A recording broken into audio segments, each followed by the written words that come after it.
Good afternoon from Sacred Space at Titania's Realm. Well, Charlie and I have been out in the garden. Charlie was out for quite a bit longer than I am, and she's got some schmutz on her beak. What's the schmutz on your beak, Charlie? Swipe your beak. Yes, covered in rubbish. What are you doing? What have you been poking your beak at?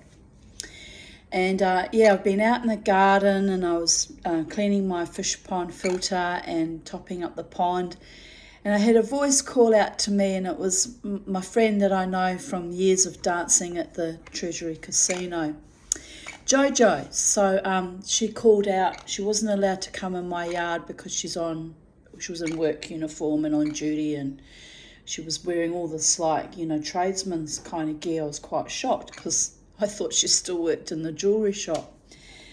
She used to work for Wallace Bishop. But anyway, she could get out of the garden. So who was this calling, yelling out to me? And I went out and I could hardly see, even though I've got glasses and peering at, that looks like my Jojo. And no, I'm tripping balls, man. No, it was Jojo, all right. In work boots and tradesman's shirt and pants and so it was quite astonishing, but a lovely surprise. So we had a little chat, and I've come back inside, and I'm like putzing, not really sure what to do with myself today. Like I said, I could be making jewellery, I could be doing all sorts of wonderful things, maybe writing my own stories, but that hasn't happened in quite some time, apart from my updating my journaling each day. And I already made my video earlier today of today's journal entries. So nothing exciting other than that lovely surprise seeing Joe's happening. So I thought, what shall I do? I will read you another story from Jewish American Stories, and I will read you one of my top 10 favourite Yiddish writers, Isaac Bashevis, singer. So here we go. Chapter 1. I am Gimpel, the fool. I don't think myself a fool, on the contrary, but that's what folks call me. They gave me the name while I was still in school. I had 7 names in all: imbecile, donkey, flaxhead, dope, glump, ninny, and fool. The last name stuck. What did my foolishness consist of? I was easy to take in. They said, Gimpel, you know the rabbi's wife has been brought to childbed? So I skipped school. Well, it turned out to be a lie. How was I supposed to know?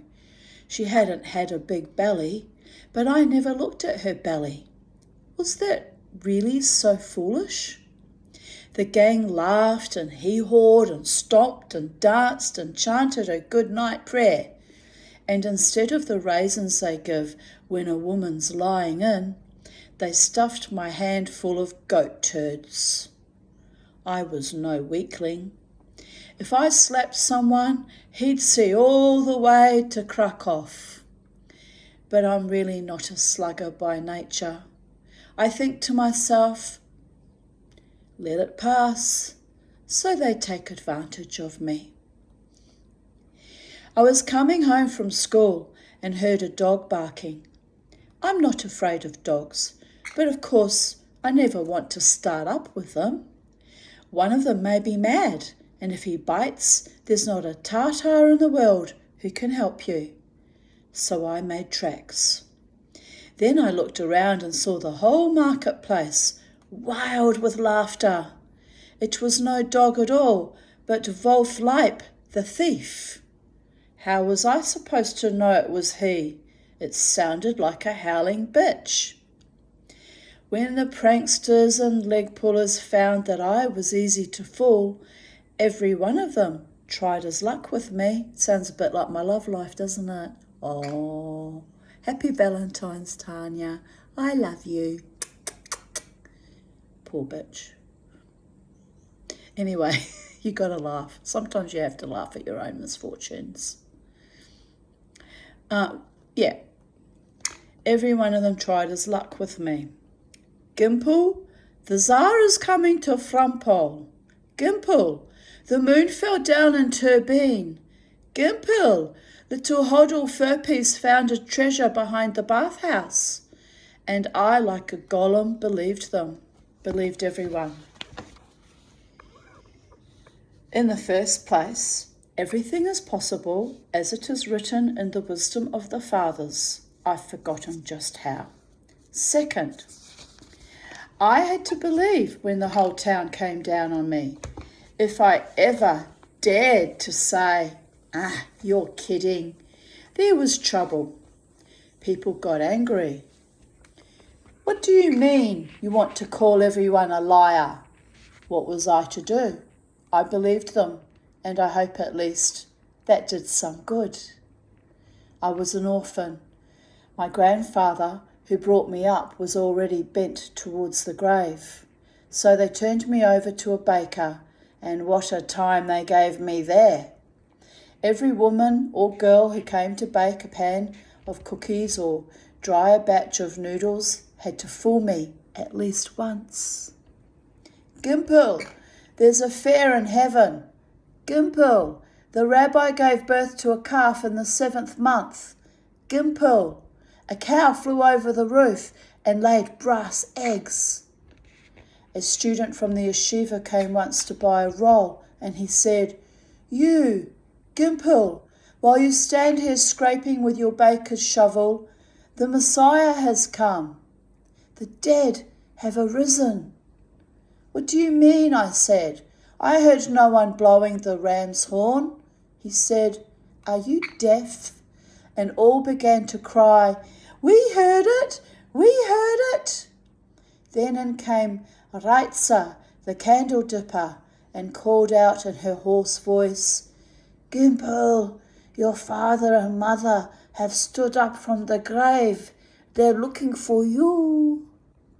To tell the truth, I knew very well that nothing of the sort had happened, but all the same, as folks were talking, I threw on my wool vest and went out. Maybe something had happened. What did I stand to lose by looking? Well, what a cat music went up, and then I took a vow so that I didn't know the big end from the small. I went to the rabbi to get some advice. He said, "It is written, better to be a fool all your days than for 1 hour to be evil. You are not a fool. They are the fools. For he who causes his neighbour to feel shame loses paradise himself." Nevertheless, the rabbi's daughter took me in. As I left the rabbinical court, she said, "Have you kissed the wall yet?" I said, "No, what for?" She answered, "It's a law, you've got to do it after every visit." Well, there didn't seem to be any harm in it, and she burst out laughing. It was a fine trick. She put one over on me, all right. I wanted to go off to another town, but then everyone got busy matchmaking, and they were after me, so they nearly tore my coattails off. They talked at me and talked until I got water on the ear. She was no chaste maiden, but they told me she was virgin pure. She had a limp, and they said it was deliberate, from coyness. She had a bastard, and they told me the child was her little brother. I cried, "You're wasting my time. I'll never marry that whore." But they said indignantly, "What a way to talk! Aren't you ashamed of yourself? We can take you to the rabbi and have you fined for giving her a bad name." Where's a rabbi when you want one? I saw then that I wouldn't escape them so easily, and I thought, they're set on making me their butt. But when you're married, the husband's the master, and if that's all right with her, it's agreeable to me too. Besides, you can't pass through life unscathed, nor expect to. I went to her clay house, which was built on the sand, and the whole gang, hollering and chorusing, came after me. They acted like beer baiters. When we came to the well, they stopped all the same. They were afraid to start anything with Elka. Her mouth would open as if it were on a hinge, and she had a fierce tongue. I entered the house. Lines were strung from wall to wall and clothes were drying. Barefoot she stood by the tub, doing the wash. She was dressed in a worn, hand-me-down gown of plush. She had her hair put in braids and pinned across her head. It took my breath away, almost, the reek of it all. Evidently, she knew who I was. She took a look at me and said, "Look who's here. He's come, the drip. Grab a seat." I told her all. I denied nothing. "Tell me the truth," I said. "Are you really a virgin? And is that mischievous Yehiel actually your little brother? Don't be deceitful with me, for I'm an orphan." "I'm an orphan myself," she answered, "and whoever tries to twist you up, may the end of his nose take a twist. But don't let them think they can take advantage of me. I want a dowry of 50 guilders, and let them take up a collection besides. Otherwise they can kiss my you-know-what." She was very plain-spoken. I said, "It's the bride and not the groom who gives a dowry." Then she said, "Don't bargain with me. Either a flat yes or a flat no. No, go back where you came from." I thought, no bread will ever be baked from this dough, but ours is not a poor town. They consented to everything and proceeded with the wedding. It so happened that there was a dysentery epidemic at the time. The ceremony was held at the cemetery gates near the little corpse-washing hut. The fellows got drunk. While the marriage contract was being drawn up, I heard the most pious high rabbi ask, "Is the bride a widow or a divorced woman?" And the sexton's wife answered for her, "Both a widow and divorced." It was a black moment for me.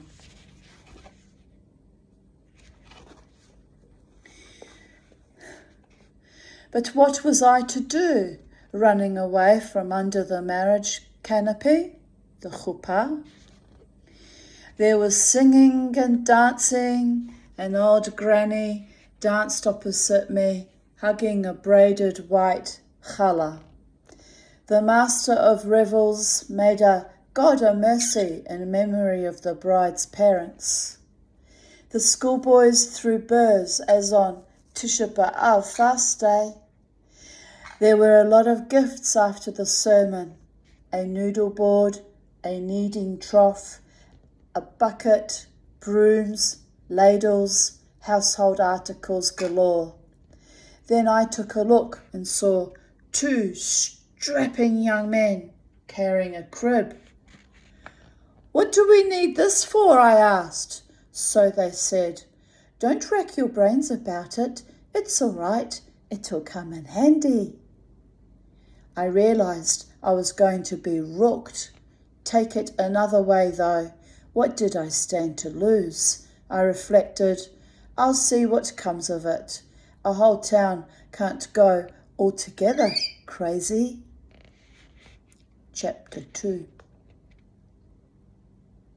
At night I came where my wife lay, but she wouldn't let me in. "Say, look here, is this what they married us for?" he said. And she said, "My monthly has come. But yesterday they took you to the ritual bath, and that's afterward. Isn't it supposed to be?" "Today isn't yesterday," said she, "and yesterday's not today. You can beat it if you don't like it." In short, I waited. Not 4 months later, she was in childbed.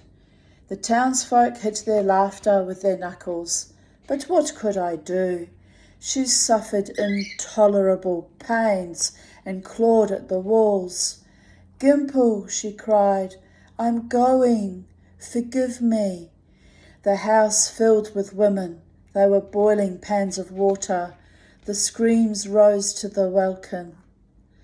The thing to do was to go to the house of prayer to repeat psalms, and that was what I did. The townsfolk liked that all right. I stood in a corner saying psalms and prayers, and they shook their heads at me. "Pray, pray," they told me. "Prayer never made any woman pregnant."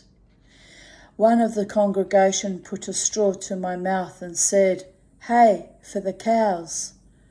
There was something to that too, by God. She gave birth to a boy. Friday at the synagogue, the sexton stood up before the ark, pounded on the reading table and announced, "The wealthy Reb Gimpel invites the congregation to a feast in honor of the birth of a son." The whole house of prayer rang with laughter. My face was flaming, and there was nothing I could do. After all, I was the one responsible for the circumcision honours and rituals. Half the town came running. You couldn't wedge another soul in. Women brought peppered chickpeas, and there was a keg of beer from the tavern. I ate and drank as much as anyone, and they all congratulated me. Then there was a circumcision, and I named the boy after my father, may he rest in peace. When all were gone, and I was left with my wife alone, she thrust her head through the bed curtain and called me to her. "Gimpel," said she, "why are you silent? Has your ship gone and sunk?" "What shall I say?" I answered. "A fine thing you've done to me. If my mother had known of it, she'd have died a second time." She said, "Are you crazy or what?" "How can you make such a fool," I said, "of one who should be the Lord and Master?" "What's the matter with you?" she said. "Have you taken it into your head to imagine?" I saw that I must speak bluntly and openly. "Do you think this is the way to use an orphan?" I said. "You have borne a bastard." She answered, in Yiddish a bastard is called a mamzer, and to be a mamzer is one of the worst afflictions there is on earth, people. Not nice.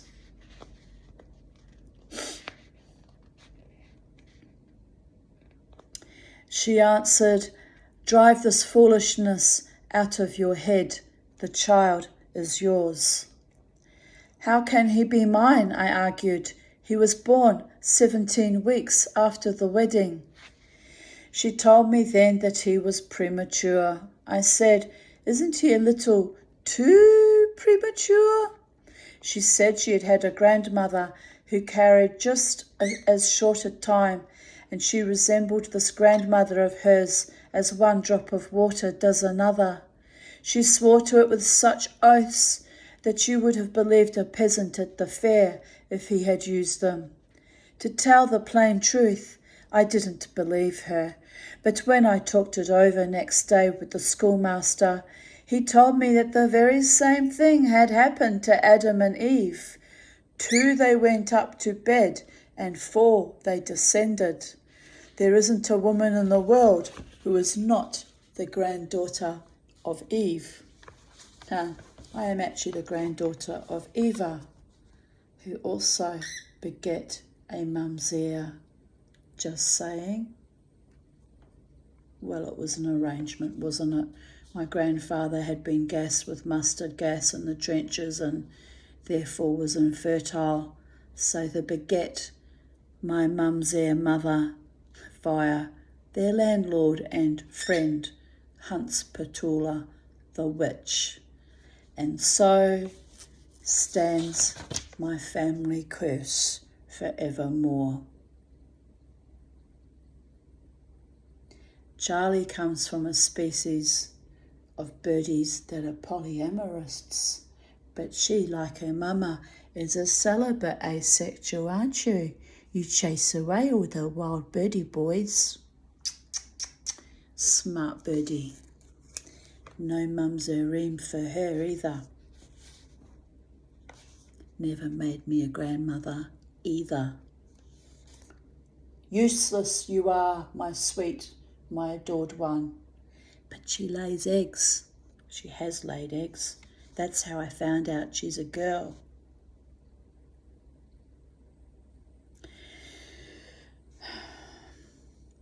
There isn't, I repeat that last sentence, I couldn't resist having a bit of comic relief. In my darkness and horror, my comic relief. There isn't a woman in the world who is not the granddaughter of Eve, he said. That was how it was. They argued me dumb. But then, who really knows how such things are? I began to forget my sorrow. I loved the child madly, and he loved me too. As soon as he saw me, he'd wave his little hands and want me to pick him up.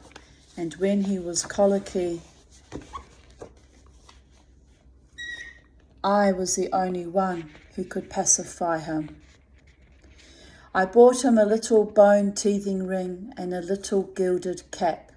He was forever catching the evil eye from someone, and then I had to run to get one of those abracadabras for him that would get him out of it. My mother used to have little abracadabra amulets all over the fucking house. That's how much she feared the evil eye. She didn't factor into the equation that she was the evil one herself. Oi Gewalt. I worked like an ox. You know how expenses go up when there's an infant in the house. Don't want to lie about it. I didn't dislike Elka either, for that matter. What strength she had! One of her looks could rob you of the power of speech. And her orations, pitch and sulphur, that's what they were full of, and yet somehow also full of charm. I adored her every word. She gave me bloody wounds, though. In the evening, I brought her a white loaf as well as a dark one, and also poppy seed rolls I baked myself. I thieved because of her and swiped everything I could lay hands on. Macaroons, raisins, almonds, cakes. I hope I may be forgiven for stealing from the Saturday pots the women left warm in the baker's oven. I would take out scraps of meat, a chunk of pudding, a chicken leg or head. Oi Gewalt. A piece of tripe, equally revolting. Whatever I could nip quickly. She ate and became fat and handsome. I had to sleep away from home all during the week at the bakery. On Friday nights when I got home, she always made an excuse of some sort. Either she had heartburn, or a stitch in the side, or hiccups, or headaches. You know what women's excuses are. I had a bitter time of it. It was rough. To add to it, this little brother of hers, the bastard, was growing bigger. He'd put lumps on me, and when I wanted to hit back, she'd open her mouth and curse so powerfully I saw a green haze floating before my eyes. 10 times a day she threatened to divorce me. Another man in my place would have taken French leave and disappeared, but I'm the type that bears it and says nothing. What's one to do? Shoulders are from God, and burdens too. One night, There was a calamity in the bakery. The oven burst and we almost had a fire. There was nothing to do but go home, so I went home. Let me, I thought, also taste the joy of sleeping in bed in midweek. I didn't want to wake the sleeping mite and tiptoed into the house. Coming in, it seemed to me that I heard not the snoring of one, but, as it were, a double snore, one a thin enough snore, and the other like the snoring of a slaughtered ox. Oh, I didn't like that. I didn't like it at all. I went up to bed and things suddenly turned black. Next to Elka lay a man's form. Another in my place would have made an uproar and enough noise to rouse the whole town, but the thought occurred to me that I might wake the child. A little thing like that. Why frighten a little swallow like that, I thought. All right then. I went back to the bakery and stretched out on a sack of flour, and till morning I never shut an eye. I shivered as if I had had malaria. Enough of being a donkey, I said to myself. Gimpel isn't going to be a sucker all his life. There's a limit even to the foolishness of a fool like Gimpel. In the morning, I went to the rabbi to get advice, and it made a great commotion in the town. They sent the beadle for Elka right away. She came, carrying the child, and what do you think she did? She denied it, denied everything, bone and stone. He's out of his head, she said. I know nothing of dreams or divinations. They yelled at her, warned her, hammered on the table, but she stuck to her guns. It was a false accusation, she said. The butchers and the horse traders took her part. One of the lads from the slaughterhouse came by and said to me, We've got our eye on you. You're a marked man. Meanwhile, the child started to bear down and soiled itself. In the rabbinical court, there was an Ark of the Covenant, and they couldn't allow that, so they sent Elka away. I said to the rabbi, What shall I do? You must divorce her at once, said he. And what if she refuses, I asked. He said, You must serve the divorce. That's all you have to do. I said, Well, all right, Rabbi, let me think about it. There's nothing to think about, said he. You mustn't remain under the same roof with her. But if I want to see the child, I asked. Let her go, the harlot, said he, and her brood of bastards, mamzerim, with her. The verdict he gave was that I mustn't even cross her threshold, never again as long as I should live. During the day it didn't bother me so much. I thought it was bound to happen. The abscess had to burst.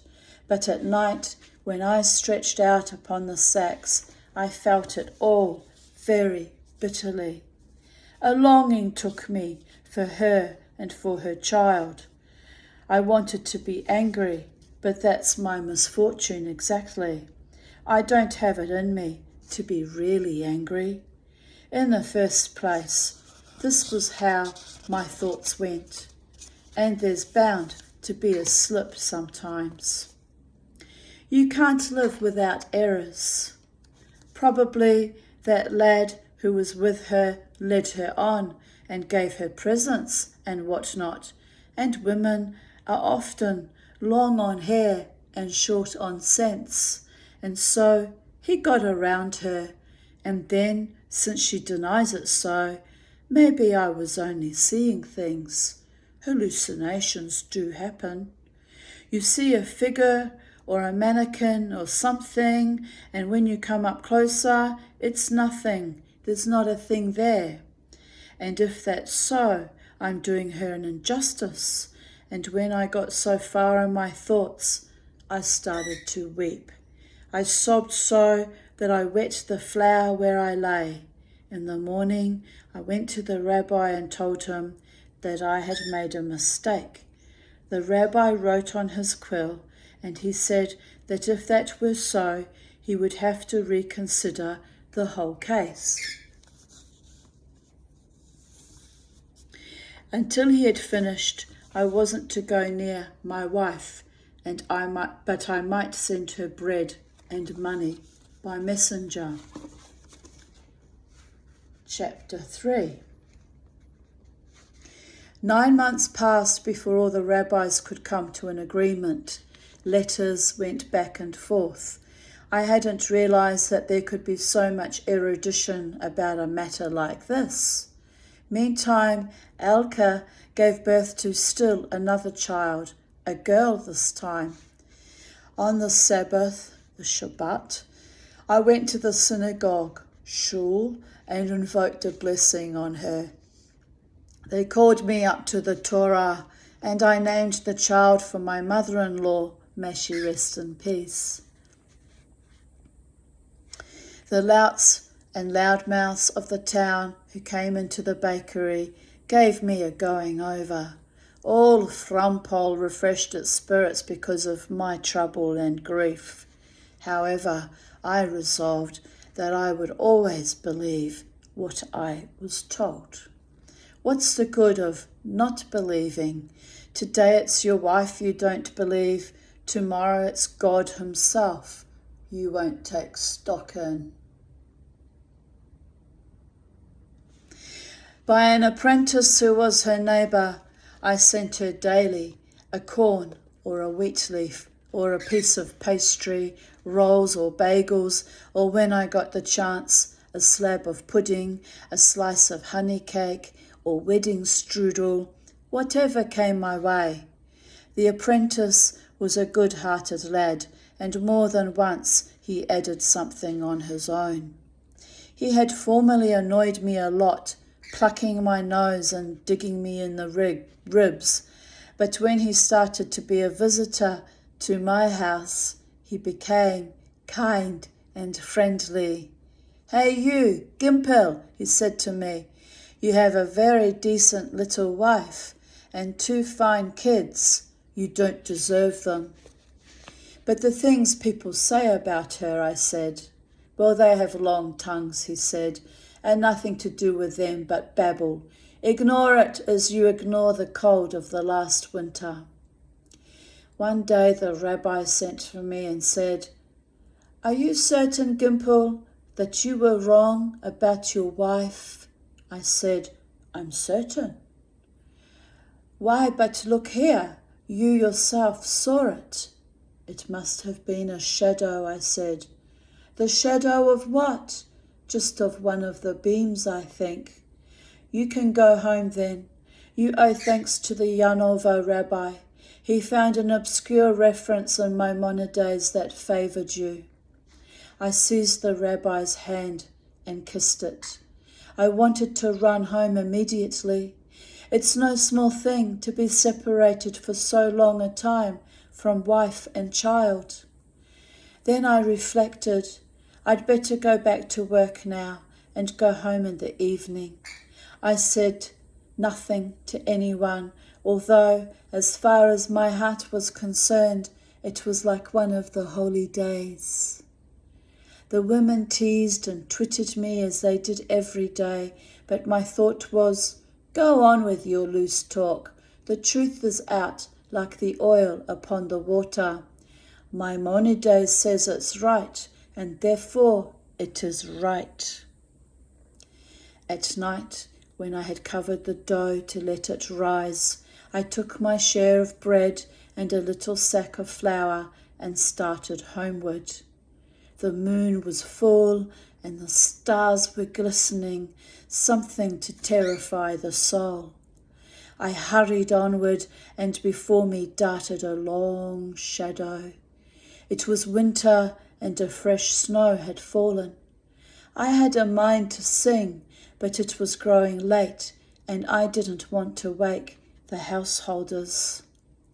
Then I felt like whistling, but remembered that you don't whistle at night because it brings the demons out. Oh shit, is that what I've been doing wrong all this time? So I was silent and walked as fast as I could. Dogs in the Christian yards barked at me when I passed, but I thought, bark your teeth out. What are you but mere dogs, whereas I am a man, the husband of a fine wife, the father of promising children.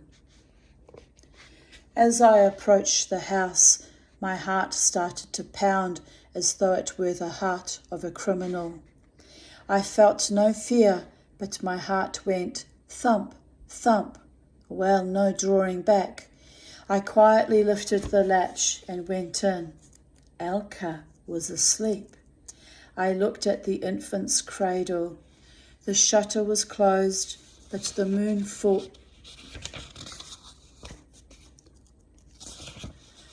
forced its way through the cracks. I saw the newborn child's face and loved it as soon as I saw it, immediately, each tiny bone. Then I came nearer to the bed, and what did I see but the apprentice lying there beside Alka? The moon went out all at once. It was utterly black, and I trembled. My teeth chattered. The bread fell from my hands, and my wife waked and said, "Who is that, ah?" I muttered, "It's me." "Gimpel?" she asked. "How come you're here? I thought it was forbidden." "The rabbi said," I answered, and shook as with a fever. "Listen to me, Gimpel," she said. "Go out to the shed and see if the goat's all right. It seems she's been sick." I have forgotten to say that we had a goat. When I heard she was unwell, I went into the yard. The nanny goat was a good little creature. I had a nearly human feeling for her. With hesitant steps, I went up to the shed and opened the door. The goat stood there on her 4 feet. I felt her everywhere, drew her by the horns, examined her udders, and found nothing wrong. She had probably eaten too much bark. "Good night, little goat," I said. "Keep well." And the little beast answered with a meh, as though to thank me for the goodwill.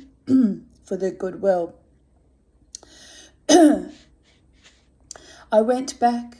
The apprentice had vanished. "Where," I asked, "is the lad?" "What lad?" my wife answered. "What do you mean?" I said. "The apprentice. You were sleeping with him."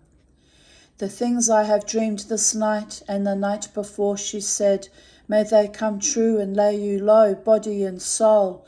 An evil spirit has taken root in you and dazzles your sight." She screamed out, "You hateful creature, you moon calf, you spook, you uncouth mane, get out or I'll scream all Frampole out of bed." Before I could move, her brother sprang out from behind the oven and struck me a blow on the back of the head. I thought he had broken my neck. I felt that something about me was deeply wrong, and I said, "Don't make a scandal. All that's needed now is that people shall accuse me of raising spooks and dibooks." For that was what she meant. "No one will touch bread of my baking." In short, I somehow calmed her. "Well," she said, "that's enough. Lie down and be shattered by wheels." Next morning I called the apprentice aside. "Listen here, brother," I said, and so on and so forth. "What do you say?" He stared at me as though I had dropped from the roof or something. I swear, he said, you'd better go to an herb doctor or some healer. I'm afraid you have a screw loose, but I'll hush it up for you. And that's how the thing stood. To make a long story short, I lived 20 years with my wife. She bore me 6 children, 4 daughters and 2 sons. All kinds of things happened, but I neither saw nor heard. I believed, and that's all. The rabbi recently said to me, belief in itself is beneficial. It is written that a good man lives by his faith. Suddenly, my wife took sick. It began with a trifle, a little growth upon the breast, but she evidently was not destined to live long. She had no years. I spent a fortune on her. I have forgotten to say that by this time I had a bakery of my own, and in Frampol was considered to be something of a rich man. Daily the healer came, and every witch doctor in the neighbourhood was brought. They decided to use leeches, and after that to try cupping. They even called a doctor from Lublin, but it was too late. Before she died, she called me to her bed and said, "Forgive me, Gimpel." I said, "What is there to forgive? You have been a good and faithful wife." "Whoa, Gimpel," she said. "It was ugly how I deceived you all these years. I want to go clean to my Maker, so I have to tell you that the children are not yours. If I had been clouted on the head with a piece of wood, it couldn't have bewildered me more." "Whose are they?" I asked. "I don't know," she said. "There were a lot, but they're not yours." And as she spoke, she tossed her head to the side, and her eyes turned glassy, and it was all up with Elka. On her whitened lips there remained a smile. I imagined that, dead as she was saying, "I deceived Gimpel. That was the meaning of my brief life." Chapter 4. One night, when the period of mourning was done, as I lay dreaming on the flour sacks, there came the spirit of evil himself and said to me, "Gimpel, why do you sleep?" I said, "What should I be doing? Eating kreplach?" "The whole world deceives you," he said, "and you ought to deceive the world in your turn." "How can I deceive the world?" I asked him. He answered, "You might accumulate a bucket of urine every day, and at night pour it into the dough. Let the sages of Frampol eat filth." "What about judgment in the world to come?" I said. "There is no world to come," he said. "They've sold you a bill of goods and talked you into believing you carried a cat in your belly. What nonsense!" "Well then," I said, "and is there a God?" He answered, "There is no God either." "What," I said, "is there then?" "A thick mire." He stood before my eyes with a goatish beard and horns, long-toothed and with a tail. Hearing such words, I wanted to snatch him by the tail, but I tumbled from the flour sacks and nearly broke a rib. Then it happened that I had to answer the call of nature, and passing, I saw the risen doe, which seemed to say to me, "Do it." In brief, I let myself be persuaded. At dawn the apprentice came. We kneaded the bread, scattered the caraway seeds on it, and set it to bake. Then the apprentice went away, and I was left sitting on the little trench by the oven, on a pile of rags. Well, Gimpel, I thought, you've revenged yourself on them for all the shame they've put on you.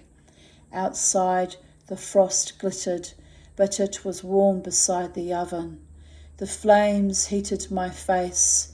I bent my head and fell into a doze. I saw in a dream at once Elke in her shroud. She called to me, "What have you done, Gimpel?" I said to her, "It's all your fault," and started to cry.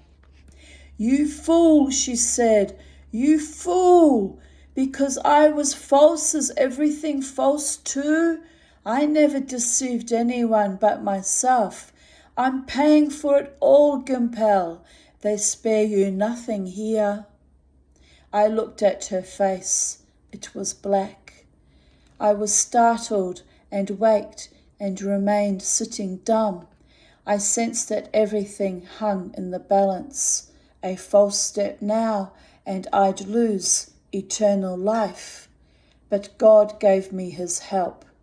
I seized the long shovel and took out the loaves, carried them into the yard, and started to dig a hole in the frozen earth. My apprentice came back as I was doing it. "What are you doing, boss?" he said, and grew pale as a corpse. "I know what I'm doing," I said, and I buried it all before his very eyes. Then I went home, took my hoard from its hiding place, and divided it among the children. "I saw your mother tonight," I said. "She's turning black, poor thing." They were so astounded they couldn't speak a word. "Be well," I said, "and forgive that such a one as Gimpel ever existed." I put on my short coat, a pair of boots, took the bag that held my prayer shawl in one hand, my stick in the other, and kissed the mezuzah. When people saw me in the street, they were greatly surprised.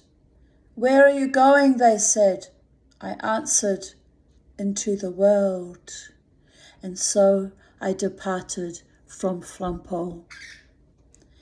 I wandered over the land, and good people did not neglect me. After many years, I became old and white.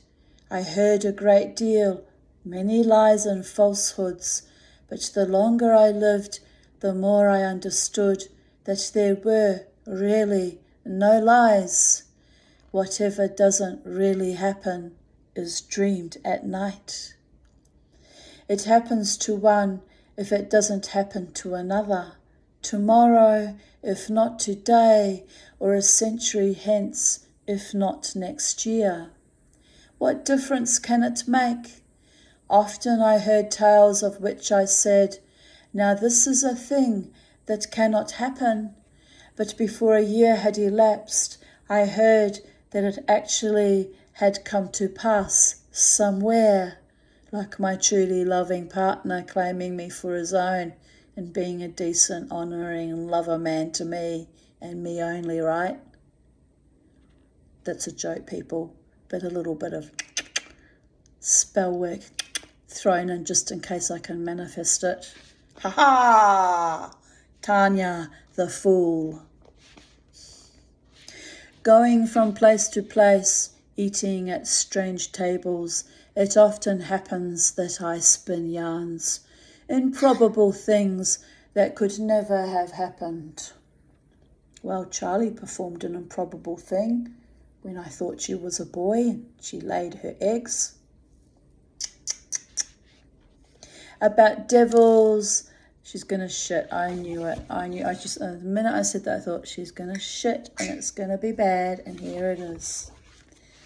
Oh well, shit will happen and shit will keep happening. So Vaivari,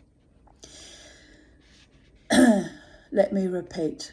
Going from place to place, eating at strange tables, it often happens that I spin yarns, improbable things that could never have happened, about devils, magicians, windmills and the like. The children run after me calling, "Grandfather, tell us a story." Sometimes they ask for particular stories and I try to please them. It's seeping right in though, isn't it? Oh dear goddess.